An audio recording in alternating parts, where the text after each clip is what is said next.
Hey y'all, it's manifestation time, guys. It's manifestation time. Do you all hear me? So this morning I'm getting ready to do my routine where I do my NutriBurst, okay, and then my resolution drops, okay. But first I want to talk to you all about manifestation, and I want to talk to you about these two books, okay. And I had this book right here for about going on 3 years, and y'all can see it's kind of woo. And you see, well, I just been writing in it, writing my manifestations in there, and then I just got this one last year from another creator, and I started doing my stuff on here. But I want to talk about manifestation, okay? So people think like manifestation is supposed to be, whatever, evil, demonic. It's not, okay?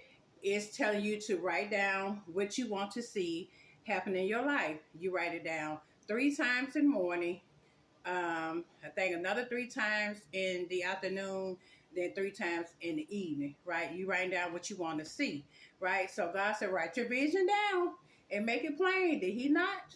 Okay. So that is exactly what this book is saying, right? Writing down your vision, what you want to manifest in your life, okay? Also, it said, speaking into existence. So that's when you come up with your affirmation. Am I right? So your affirmation is, I am great. I am a successful business owner. I am a great student. I am a great, whoever you want to be, that's what you're saying. I am. Or this is going to be a great day. This is going to be a wonderful day for me. Do you ever hear me? Did y'all hear me? This is going to be a great day for me, all right?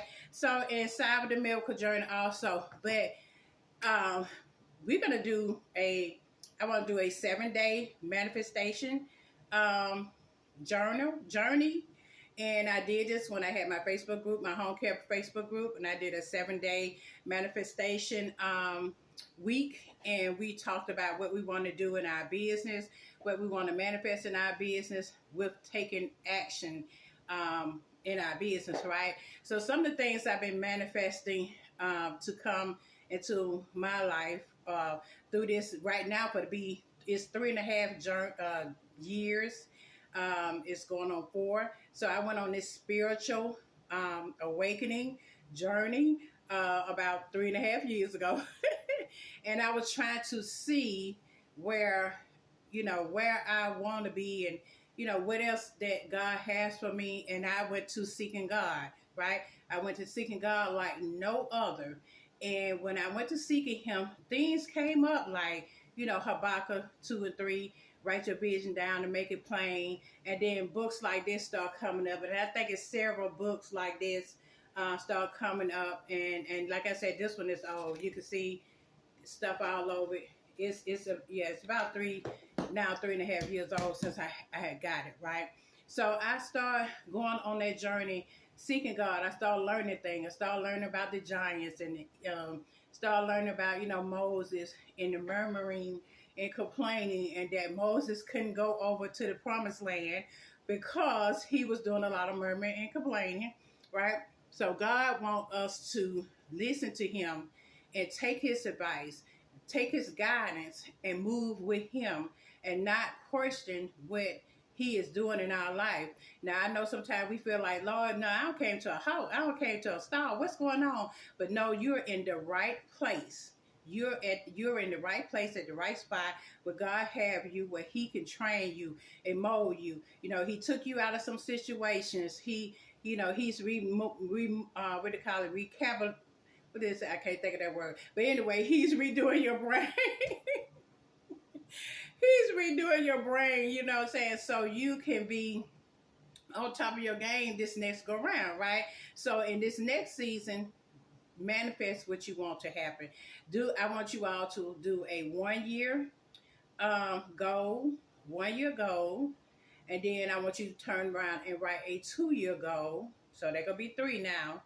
And then I want you to do a 5 year goal. Then they're gonna be 5, right? And it's never too late to do your goals, write your goals over to see where you need to be or where you want to be, in what is in business, in school, you know, whatever it may be. So I am taking the pure privilege of myself to show up for myself like I used to do back in the day.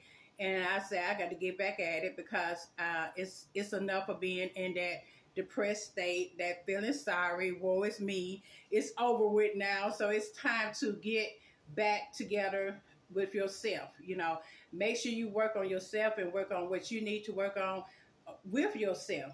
Not the blame game, not the, you know, this stuff that's going on, but you want to work on yourself in your mind, your emotional intelligence. Now I still get emotional. That was gonna be a hard one, but now I take that lie back. Nope. I am gonna work on my emotional intelligence and not get so emotional about things. Baby, guys, woohoo! But yeah, so I'm working on that, and I was like, baby, when I get these emotions in check, it's over for y'all. Look, I ain't gonna cuss, but y'all know what I'm saying. But yeah. So I wanted to get back to my happy-go-lucky self, my energetic self, and I will tell you, y'all, 3.5 years ago, I was in a deep, dark depression, you know. And as some of you all know now, I went through a divorce, and we're cool. Him and I are cool. We're friends, so it's no hard feelings or anything like that. We just going a different way. But that hit me hard, and just with everything that was going on around that, I was in a deep, dark depression, and I called out to God. I called out to Him like no other. Please, please help me, you know, help me get out of this depression. Help me get back to myself. But God said, I'm gonna help you get out of this depression, but it's gonna be a new and approved Cheryl, not the old Cheryl that was here, because that what got you in that depression in the first place. So, but you know, cry out to God, let Him know what you need, and find the tools and the strategies to help you get to that spot. And if it means going, you know, I love to read, so my kids know I got books everywhere. Books, I'm reading here and I'm reading there. I'm learning this and I'm learning that. And as a social worker also, you know, so I'm a CNA, certified nursing assistant, and I'm a social worker. You know, so doing the social work part of learning about social work, I learned that people act a certain way for a certain reason. So when you see somebody acting a certain way, it's a reason why they're acting like that. But it's up to them to change some of those ways if it's not good for them, you know. And if you see it's not good for you, then it's time for you to get out the way. You know what I'm saying? Move out the way and let them handle it. So that's what I had to do, guys. So right now I'm in manifestation mode, which I always be in. And I see that God has been putting things in place and turning things around. And He put me in a place where I was able to rest and sleep. And I know that place I end up getting, and I know I slept, ooh, Lord, I don't know how long. I slept. And it was because my mind and my body and everything was going so much that I thought I was getting some sleep, but I was not.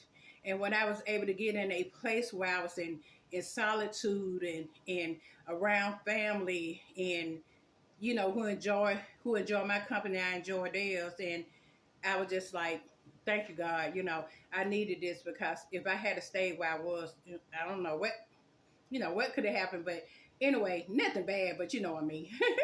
So God removed me from some places, and He brought me to a place of, like I said, of solitude. And He said, now I need you to follow my instructions. Now, did I follow my own? No, I ain't getting up here like I just was doing everything right. No, I still didn't follow them.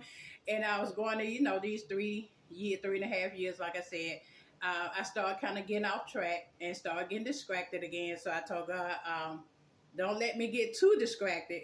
But, I mean, help me not to get too distracted. So I had to get back on track, follow His lead. And as I said, I started getting these books. Please get these books also, okay? So we're on manifestation mode, guys. Let's go. Let's get it. Let's get it done. Peace.